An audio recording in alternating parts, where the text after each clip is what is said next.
নমস্কাৰ লখিমপুৰৰ বাতৰি হাতত লৈ ষ্টুডিঅ'ত এয়া মই মিন্টু শইকীয়া অসমৰ মুখ্যমন্ত্ৰী ডক্টৰ হিমন্ত বিশ্ব শৰ্মাই নিযুত মইনা আঁচনি 2.0 আবেদন পত্ৰ বিতৰণৰ কেন্দ্ৰীয় কাৰ্যসূচী গুৱাহাটী বিশ্ববিদ্যালয়ৰ বেৰেঞ্চি কুমাৰ বৰুৱা প্ৰেক্ষাগৃহত আজি আনুষ্ঠানিকভাৱে আৰম্ভ কৰে পুৱা 11 বজাৰ পৰা অনুষ্ঠিত এই অনুষ্ঠানত অসমৰ 380ৰো অধিক স্থানত একে সময়তে আবেদন পত্ৰ বিতৰণৰ অনুষ্ঠান অনুষ্ঠিত হয়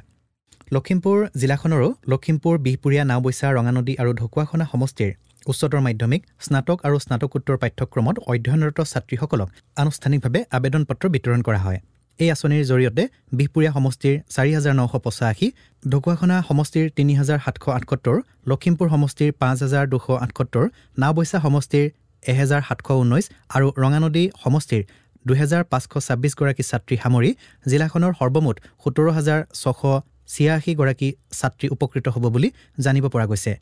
লখিমপুৰৰ বাতৰিৰ হাতলৈ অহা তথ্য অনুসৰি ৰঙানদী বিধানসভা সমষ্টিৰ অন্তৰ্গত লালুক মহাবিদ্যালয়ত অনুষ্ঠিত হোৱা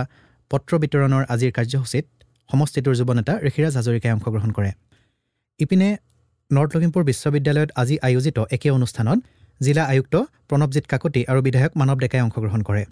লখিমপুৰ জিলাৰ দাস মাল্টিস্পেচিয়েলিটি হস্পিটেলত জন্মগ্ৰহণ কৰা এটি শিশুক জন্মৰ 3 দিন পিছতেই যোৱা 29 জুলাইত স্বামীৰ অজ্ঞাতে মাতৃয়ে আনৰ হাতত গতাই দিয়া ঘটনাটি সৰ্বত্ৰ চৰ্চা হৈছে শিশুটিৰ মাতৃ আৰু আইতাকে গুৱাহাটীৰ এহাল দম্পতীক শিশুটি বিক্ৰী কৰি দিয়া বুলি অভিযোগ উত্থাপন কৰি পিতৃয়ে তৰা গোচৰৰ ভিত্তিত যোৱা 4 আগষ্টত 3 দিনৰ সুতপোছৰ অন্তত ঢকুৱাখনা মহকুমা ন্যায়িক দণ্ডাধীশৰ আদালতত হাজিৰ কৰোৱাই মাতৃ আৰু আইতাকক জেল হাজতলৈ প্ৰেৰণ কৰে ঢকুৱাখনা আৰক্ষীয়ে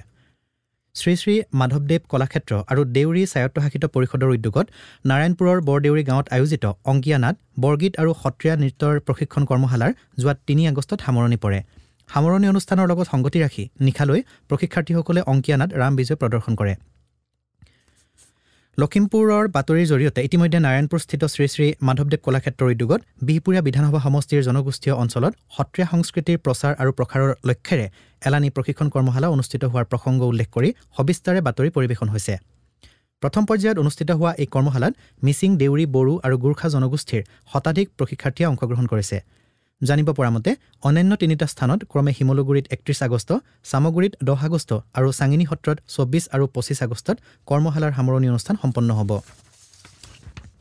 কালি উত্তৰ লখিমপুৰ বিশ্ববিদ্যালয় প্ৰেক্ষাগৃহত দ্য লখিমপুৰ কনক্লেভ শীৰ্ষক এখনি সন্মিলন অনুষ্ঠিত হয় শিক্ষাৰ্থীসকলক কল্পনাপ্ৰৱণ উৎসাহিত আৰু শক্তিমন্ত হৈ শৈক্ষিক ক্ষেত্ৰখনত আগবাঢ়ি যোৱাত সহায় হোৱাৰ লক্ষ্যৰে আয়োজিত সন্মিলনত বিশ্ববিদ্যালয়খনৰ উপাচাৰ্য মুকুল চন্দ্ৰ বৰা বিধায়ক মানৱ ডেকা আৰু বিশ্ববিদ্যালয়খনৰ ভালে সংখ্যক অধ্যাপকো উপস্থিত থাকে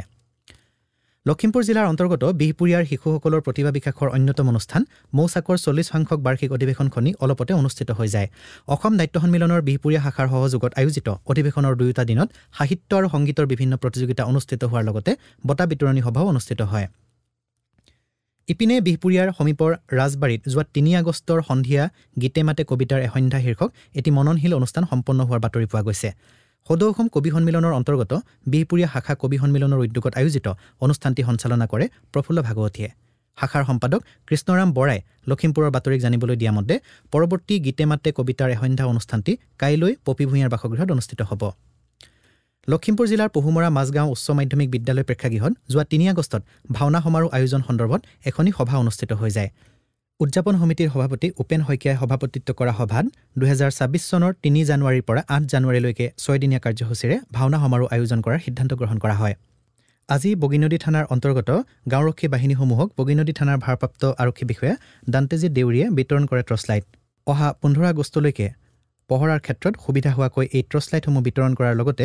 নিৰাপত্তা ব্যৱস্থাত সহায় কেনেদৰে কৰিব সেই সন্দৰ্ভতো আৰক্ষী বিষয়াগৰাকীয়ে পৰামৰ্শ আগবঢ়ায় গোগামুখৰ মহুৰী কেম্পৰ তাৰাবাৰী প্ৰাথমিক বিদ্যালয় প্ৰাংগণত যোৱা 4 আগষ্টত সদৌ অসম গোৰ্খা ছাত্ৰ সন্থাৰ মহুৰী কেম্প আঞ্চলিক সমিতি গঠন কৰা হয়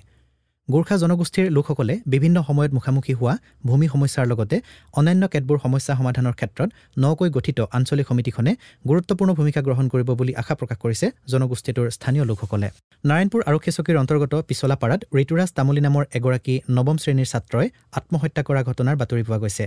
প্ৰাপ্ত বাতৰি মতে নিৰ্মল তামুলী আৰু অঞ্জু তামুলীৰ পুত্ৰ ঋতুৰাজ তামুলী নাৰায়ণপুৰৰ স্পেক্ট্ৰাম একাডেমীত অধ্যয়নৰত আছিল ঘটনাৰ পিছত নাৰায়ণপুৰ আৰক্ষী আৰু স্থানীয় দণ্ডাধীশৰ উপস্থিতিত মৰণোত্তৰ পৰীক্ষাৰ বাবে প্ৰেৰণ কৰা হয় শ্ৰোতাসকলক জনাও যে আমাৰ লখিমপুৰৰ বাতৰি একে নামেৰে থকা ইউটিউব চেনেল আৰু ফেচবুক পেজ ৰেডিঅ' লখিমপুৰৰ জৰিয়তে শুনিব পাৰিব নিয়মীয়াকৈ বাতৰিসমূহ শুনি থাকিবলৈ ফেচবুক পেজটি ফ'ল' আৰু ইউটিউব চেনেলটি ছাবস্ক্ৰাইব কৰিব। আমাৰ আজিৰ নিশাৰ লখিমপুৰৰ বাতৰি ইমানতে অন্ত পৰিল। পৰৱৰ্তী বাতৰি প্ৰচাৰ হ'ব কাইলৈ নিশা 8 বজাত। নমস্কাৰ।